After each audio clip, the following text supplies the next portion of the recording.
Okay, so ఇప్పుడు మా presenter and మా డైరెక్టర్ అండ్ ఇవాల్టికి అర్జున్ రెడ్డి రిలీజ్ అయి 9 సంవత్సరాలు పూర్తి చేసుకుంది.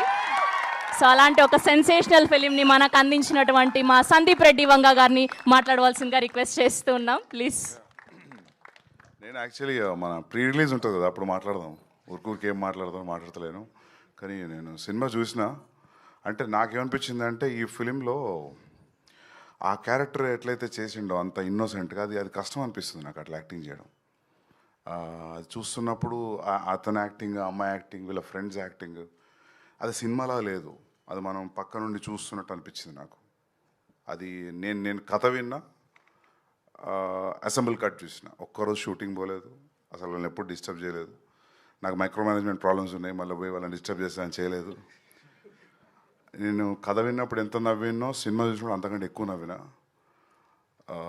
సూపర్ హిలేరియస్ రైడ్, అదైతే చెప్పగలుగుతా. ఇంకొంచెం ముందుకు పోయిన కొంచెం మాట్లాడదాం. యా, అండ్ ఫస్ట్ టైం మా భద్రకాళి ఫిలింకి క్లీన్ యూబై వస్తుంది. ఎప్పుడు ఏళ్ళు వచ్చేటి.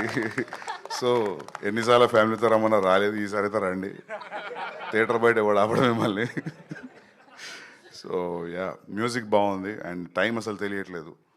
మిక్సింగ్ ల్యాబ్లో చూసి నేను అరే అప్పుడే ఇంటర్వ్యూలు వచ్చిందా అనుకున్నా. అంటే మన సినిమా అందుకే అంటున్నా కదా, కొద్ది మెల్ల మాట్లాడదాం, ఎక్కువ డబ్బా కొట్టిన ఉంటుంది. బట్ మీకు అందరూ నచ్చిందా ట్రైలర్? మీకు రోమాంచకం మూమెంట్ ఏంటి? స్పిరిట్లో ప్రభాసన్నతో సినిమా చేయడమే రోమాంచక మూమెంట్. థ్యాంక్ యూ అండి, thank you so much. Okay, so we have a Q&A session with media. Suman Prabhas గారిని, హీరోయిన్ని, అండ్ అలానే మా ఇద్దరు ప్రొడ్యూసర్స్ని అండ్ అలానే డైరెక్టర్ని వేదిక మీద ఉండవలసిందిగా రిక్వెస్ట్ చేస్తున్నాం. I request everyone to be seated please. And అలానే వైభవ్ వాసుకి గారిని కూడా వేదిక మీద ఉండవలసిందిగా రిక్వెస్ట్ చేస్తున్నాం.